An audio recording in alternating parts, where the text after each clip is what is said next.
Rouge. You guys start off with our team. Go ahead. Jared, is Trent Miner getting a start tonight? He is. What goes into that decision? Love the way he played the other night, and we got some goalies dinged up, so we're going to give him another opportunity. Jesse. Goalies, is Scott dealing with something over as well? He is, yeah. Any question? Go ahead, Ryan. Upper or lower? He's playing, so he's good enough to play, yeah. Any questions, Mark Masters? Jared, what stands out about the Leafs? Obviously, they're feeling good right now. Yeah. What stands out about the challenge tonight? Well, I mean, I just picture them as a really good hockey team. They're playing their best hockey of the year. You know, you study their game. They're scoring more than they have in the recent past and defending well. You know, like every team goes through ups and downs through the course of the year, and oftentimes that's related to injuries in the lineup and getting bodies back and finding chemistry. And they've certainly found that here recently and are playing real well. So we're expecting a tough game tonight.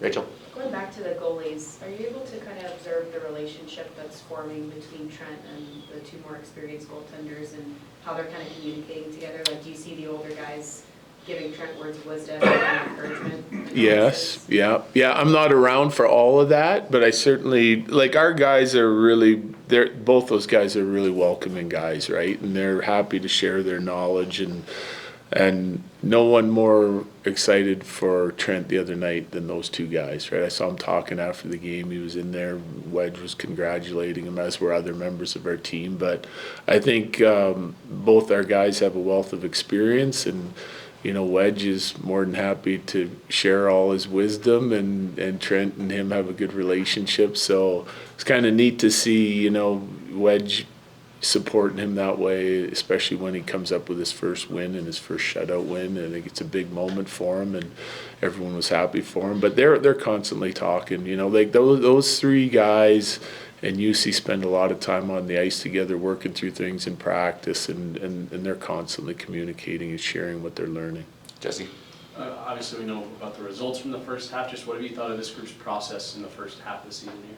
Yeah, it's been great. Yeah, the thing that stands out for me is like the focus of our team, the consistency of our team. I mean, it's not easy to win on any given night in this league, and for them to be able to prepare the way they prepared, like as individuals and as a group, and then, you know, maintain focus on a nightly basis and find different ways to win. I mean, it's as high as I've seen it, and I think the results are kind of showing that. Couple last ones, Bailey, then Mark.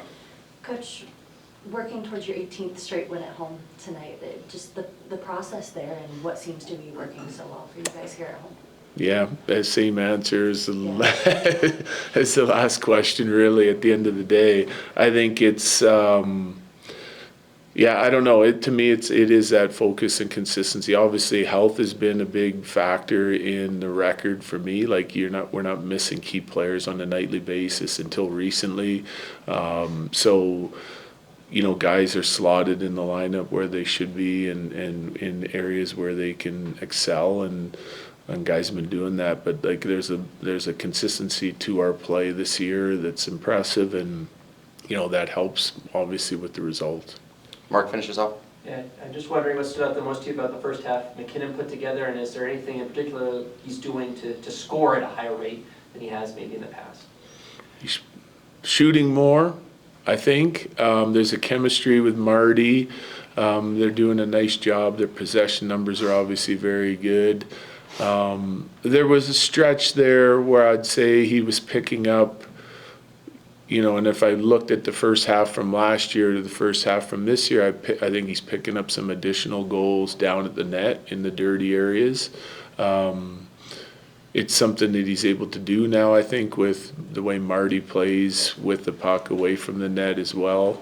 So now they're kind of interchangeable there. I think in years past, Nate's the guy that has to control it on the perimeter a lot and make things happen, either up top with Cale or down low with his teammates. But sometimes now when that's happening, it's Marty helping control the play, so he's able to get to the net and pick up some extra looks and opportunities on rebounds and deflections, screens, that kind of thing.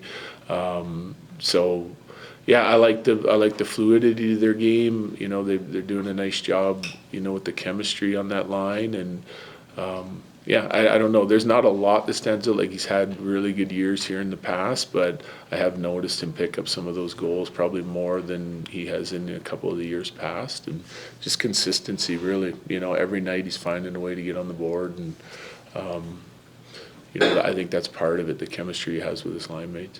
Thank you, Jared. Yep, thank you. Okay, Rachel,